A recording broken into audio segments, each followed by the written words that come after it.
बंदी छोड़ सतगुरु रामपाल जी परमेश्वर जी की जय हो। सत्साई भाई और बहनों, परमपिता परमेश्वर सतगुरु रामपाल जी भगवान के अमर वचन है कि जाको राखे साइया मार सके ना कोई, बाढ़ ना बाका हो सके चाहे जग बैरी हो जाए। गुरुदेव भगवान की बहुत बड़ी रजा, बहुत बड़ी मेहर, उनका विशेष आशीर्वाद। परमेश्वर ने अपने दास को, अपने बच्चे को, अपने अन्य बच्चों के बीच में, भगत भाई बहनों के बीच में अपनी महिमा करवाने के लिए सकुशल बाहर भेज दिया है। बहुत बड़ी रजा है परमात्मा की। अभी दास अपनी कच्ची जमानत पर है। दास को एक बार फिर से कोर्ट में हाजिर होना पड़ेगा, मजिस्ट्रेट के सामने। वो लंबी प्रोसीजर है, फिर परमेश्वर के आशीर्वाद से बाद में जिक्र करेंगे उन बातों पे। उसके ऊपर एक विशेष वीडियो बनेगा आने वाले समय में। फिलहाल परमेश्वर ने हमें जिस विशेष कार्य के लिए नियुक्त किया है वो कार्य है सतगुरु की महिमा। ये कलयुग की पिछली पीढ़ी है भाई और बहनों। सतगुरु की महिमा और मर्यादाओं में रह के भक्ति करना आप और हमारा प्रथम कर्तव्य है, प्रथम कर्तव्य। और सतगुरु के द्वारा हमें ऐसा अनमोल तत्व ज्ञान दे दिया गया है। अब ये आत्मा सतगुरु की महिमा के बिना और सत्य का प्रचार प्रसार किए बिना रुक नहीं सकती, ठहर नहीं सकती। चाहे लाख बाधाएं काल क्यों ना बीच में पैदा करे, रोड़ा अटकाए। हमने अपना सर्वस्व, अपना तन मन धन, अपना शीश अपने सतगुरुदेव भगवान के चरणों में समर्पित कर रखा है। जिस दिन हमने गुरुदेव से उपदेश लिया था, गुरुदेव से नाम लिया था, उसी दिन हमने संकल्प कर लिया था, हमने अपना शीश अपने गुरुदेव के चरणों में काट के रख दिया था कि परमेश्वर, इस दास का शीश अब आपका है। अब आप कैसे भक्ति करवाओगे, कैसे दास की नैया पार लगाओगे गुरुदेव, अब ये आपके ऊपर है, ये आपके रहमो करम के ऊपर है। तो भाई और बहनों, अब चिंता आप और हमने नहीं होनी चाहिए किसी भी प्रकार की। अब चिंता सतगुरु की है, सतगुरु की। हम धनी के बच्चे हो गए, धनी के। गुरुदेव भगवान कहते हैं ना, जैसे कोई गाय, भैंस, बैल, बकरी जब तक वो आवारा घूम रही है तब तक वो लोगों के लठ भी खाती है, समय पर उसको खाना पीना भी नहीं मिलता है, गर्मी सर्दी बरसात ओले हर प्रकार से कष्ट उठाती है। और जब वो आवारा पशु किसी धनी का हो जाता है, कोई व्यक्ति उसको बांध के रख लेता है, तो उसके बाद में सारी चिंता उस धनी की हो जाती है, धनी की। तो भाई और बहनों, सतगुरु रामपाल जी परमेश्वर की शरण में आने से पहले आप और हम सभी भाई बहन आवारा पशु थे। हमारा कोई धनी नहीं था, कोई मालिक नहीं था, कोई हमारी खैर खबर लेने वाला नहीं था। अब हम सतगुरु रामपाल जी परमेश्वर जी की शरण में आ गए। वे हमारे धनी हैं, हमारे मालिक हैं, हमारे भगवान हैं। अब सारी चिंता हमारे भविष्य की, पल पल की, हर एक दिन की, ये सतगुरु की हो गई है। तो बताओ फिर हमने क्या चिंता करनी? जेल जाएंगे, नहीं जाएंगे, कोई मारेगा, कोई छोड़ेगा, ये चिंता तो सतगुरु की है, गुरुदेव भगवान की है। हमारे लिए तो गुरुदेव ने कहा कि बच्चों, तुम्हारी तो एक ही चिंता है, चिंता तो हरि नाम की और न चिंता दास। और जो कोई चिंता नाम बिना सोए काल की फांस। तुमने तो केवल अपनी भक्ति और मर्यादाओं की चिंता करनी है कि कुछ भी हो जाए, मैंने तो इस कलयुग की पिछली पीढ़ी में अब की बार मोक्ष प्राप्त करना है। अब की बार 84 से पार, अब की बार 84 से पार।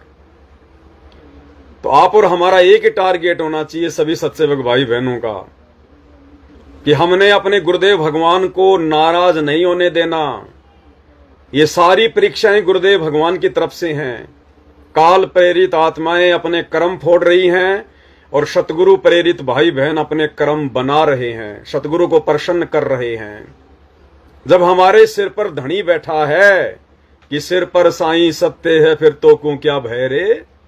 जब सतगुरु रामपाल जी भगवान जैसा परम शक्तिशाली साईं हमारे सिर पर है, तो हम दो कोटि के जीव ने क्या डरना, क्या घबराना। ठीक है, पांचों विकार हम सबके अंदर हैं, उनकी जो प्रकृतियां हैं वो भी हमारे अंदर है। हल्का फुल्का डर भय ये तो हाथी को भी रहता है, प्रधानमंत्री को भी डर रहता है, इसीलिए तो इतनी बॉडीगार्ड रखता है। ऐसी ऐसी गाड़ियों में चलता है कि कोई गोली मारे तो शीशे के पार ना हो जाए। तो इस काल के लोक में तो ये सदा रहेगा डर भय। तो ये तो भाई राष्ट्रपति और प्रधानमंत्री को भी है, फिर आप और हम 2 कोटि के जीवों की क्या औकात।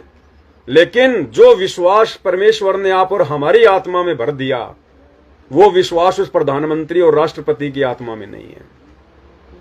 तो भाई और बहनों, दास की जो ड्यूटी भगवान ने लगा रखी है पिछले 10-12 वर्षों से, वो एक ही है, सतगुरु की महिमा और भाई बहनों को जगाने की सेवा।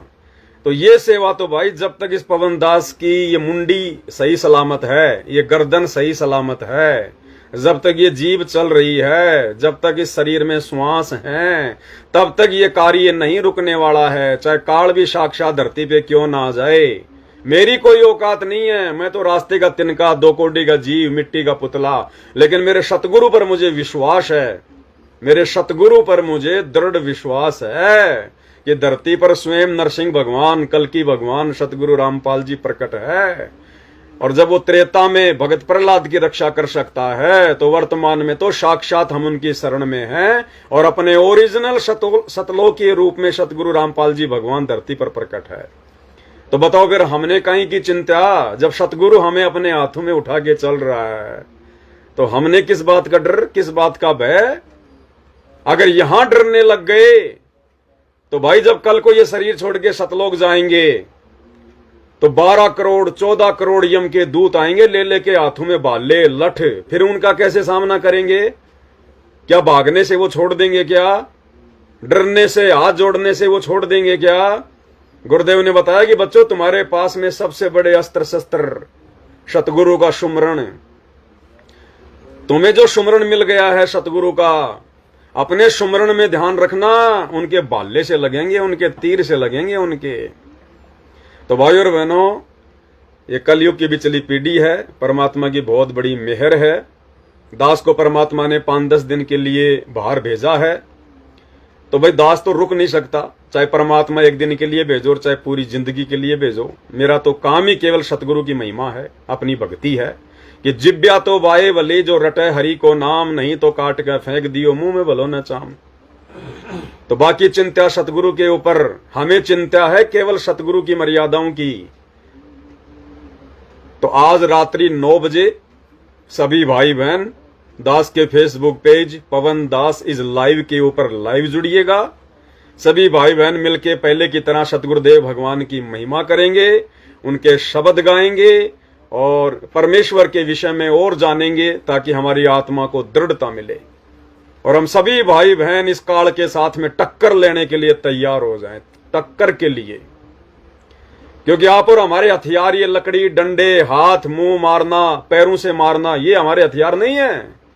संतों के हथियार होते हैं सतगुरु के द्वारा दिए गए शब्द, सतगुरु की महिमा, सतगुरु की भक्ति, सतगुरु के मंत्र। गुरुदेव कहते हैं वज्रबान की बोऊ बाड़ी और सतगुरु संत जीत है राड़ी। सतगुरु के संत होंगे ना, इस राड़ी झगड़े फसाद को जो काल पैदा करवाता है, सतगुरु की महिमा करके, सतगुरु की भक्ति करके और सतगुरु पर विश्वास करके ही जीत सकते हैं। दूसरा धरती पर कोई तरीका नहीं। चाहे आप प्रधानमंत्री के बेटे हैं, अगर संस्कार में मरना है तो मरोगे। और अगर आप सतगुरु के बेटे बन गए, वास्तव में उनकी बेटी बन गई आप, और सतगुरु के बेटा बेटी बना जाएगा, सतगुरु के दिल में जगह बना के, और सतगुरु के दिल में जगह बनेगी उनकी मर्यादित भक्ति करके, उनकी महिमा करके, सत्य का साथ देके। फिर देखना परमात्मा वारे न्यारे कर देगा, बंदी छोड़ वारे नारे। तो भाई और बहनों, ये वर्तमान में जो घटनाएं घटित हो रही है ना, ये आने वाली पीढ़ियों के लिए ये उदाहरण बनेंगी, एग्जाम्पल बन रहे हैं ये कि भगत क्या होते हैं, भगत कैसे होते हैं। भगत खाली अपने मुंह से सतगुरु की महिमा में लंबी लंबी बातें फेंकते नहीं है। जब सतगुरु उनकी परीक्षा लेता है, जब वो समय आता है उस बात पे खड़ा होने का, तो वो भगत अपनी बात पे खड़े भी मिलते हैं। वो भगत फिर डरते नहीं, घबराते नहीं किसी से। वो भगत उसी प्रकार से अपने सतगुरु की महिमा में, उसकी भक्ति में निरंतर आगे बढ़ते रहेंगे। वो दुनिया की परवाह नहीं करेंगे। जाको राखे साइया मार सके ना कोई, और बाल ना बाका कोई कर सके, जिस पर सतगुरु की रजा हो जाए। तो आप और हमारे ऊपर तो छप्पर फाड़ रजा है गुरुदेव भगवान की। तो भाई और बहनों, बस ये छोटा सा संदेशा क्योंकि हम केवल सतगुरु की महिमा करेंगे और कुछ नहीं।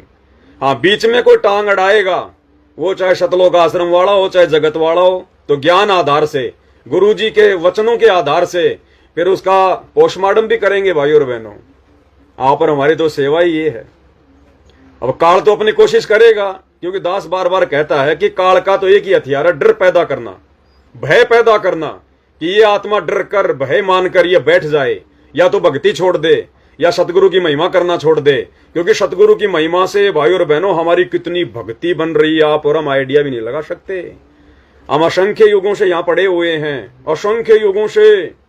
ये कर्म हमारे ऐसे कटेंगे गुरु जी की भक्ति करने से, मर्यादाओं में रहने से, उनकी महिमा करने से। तो काल तो रोकेगा ना, अपने एजेंटों के माध्यम से रुकवाएगा ना।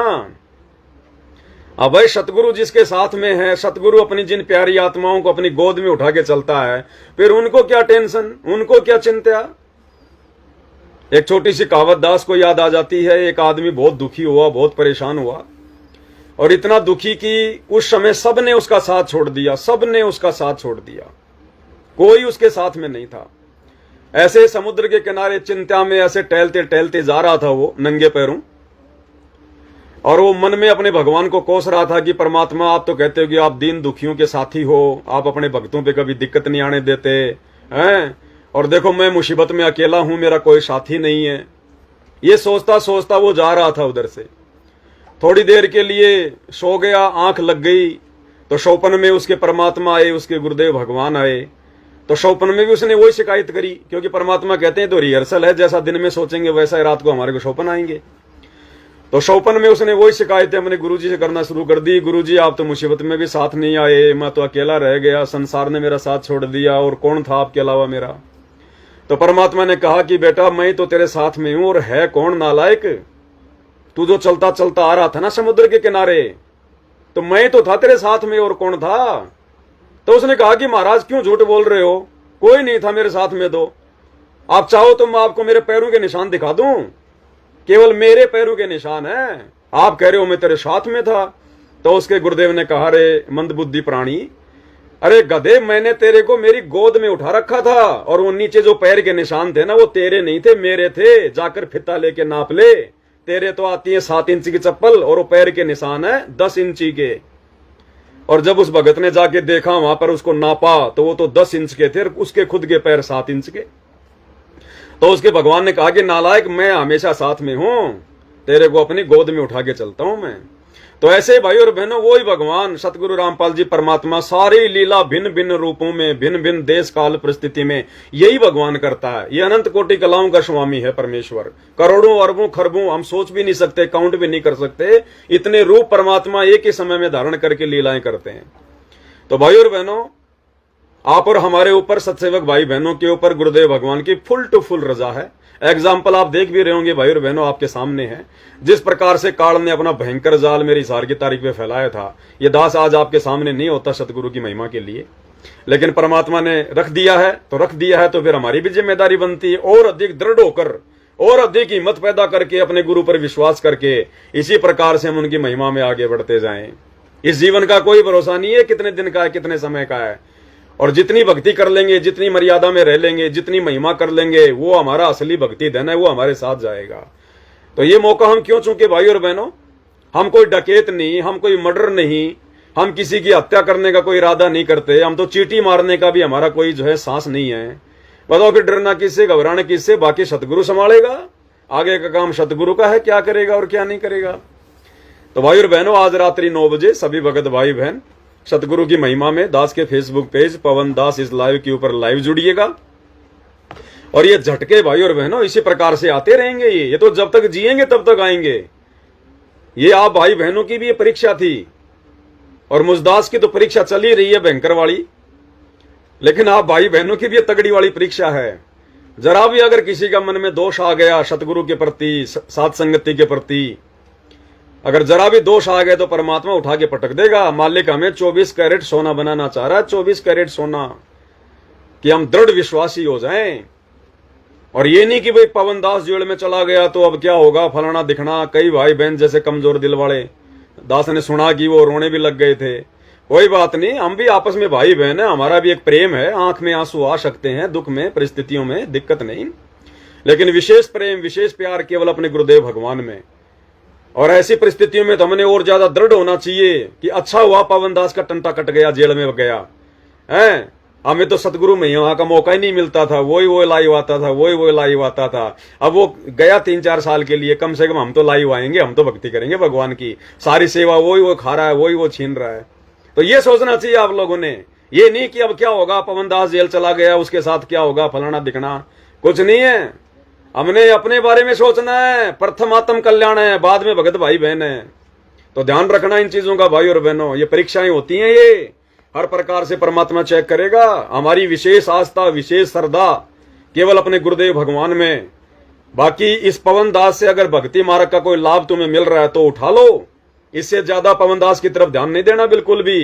पवन दास जी रहा है, मर रहा है, जेल में पड़ा है, क्या कर रहा है, मेरे कर्म मेरे साथ हैं, मेरी भक्ति मुझे बचाएगी, आपके कर्म आप लोगों के साथ में, आपकी भक्ति आपको बचाएगी। ये साथ संगति देखा देखी का मार्ग नहीं है, भावनाओं में बहने का मार्ग नहीं है। अरे मुझे पुलिस वाले ले गए, मैंने तो संगत के बारे में सोचा भी नहीं कुछ भी। अब कौन महिमा करेगा, क्या करेगा, मेरे जैसे लाखों भरे पड़े संगत में। परमात्मा ने जिससे करवानी होगी उससे करवाएगा, मैं कोई ठेकेदार हूं कोई अकेला, मैं तो मेरे कर्म बना रहा हूं, फिर से मौका मिलेगा फिर से अपने कर्म बनाऊंगा। मैं तो नहीं सोचता भाई बहनों के बारे में कि अब कौन लाइव आएगा, कौन उनको दृढ़ता देगा, क्या होगा। मैं गधा कोई दृढ़ता देने वाला हूं क्या, मुझे तो मेरा भगवान दृढ़ता दे रहा है, वो तुम्हें देगा दृढ़ता। तो ये बिल्कुल नहीं सोचना, अपनी भक्ति के बारे में सोचना है, भगत के बारे में ज्यादा चिंतन मनन नहीं करना है, क्या होगा क्या नहीं होगा, नहीं तो परमात्मा इससे भी नाराज होता है। ध्यान रखना, ये कलयुग की बिचली पीढ़ी है, हर प्रकार से सावधान होकर चलना पड़ेगा। न मैंने आप लोगों की सहानुभूति की आवश्यकता है, ना आप लोगों ने ज्यादा ये करुणा और दया दिखाने की जरूरत है राजा जनक की तरह। हमेशा ज्ञान आधार को बीच में रख के चलिएगा, सबका साथी गुरुदेव भगवान है, इस बात का ध्यान रखना।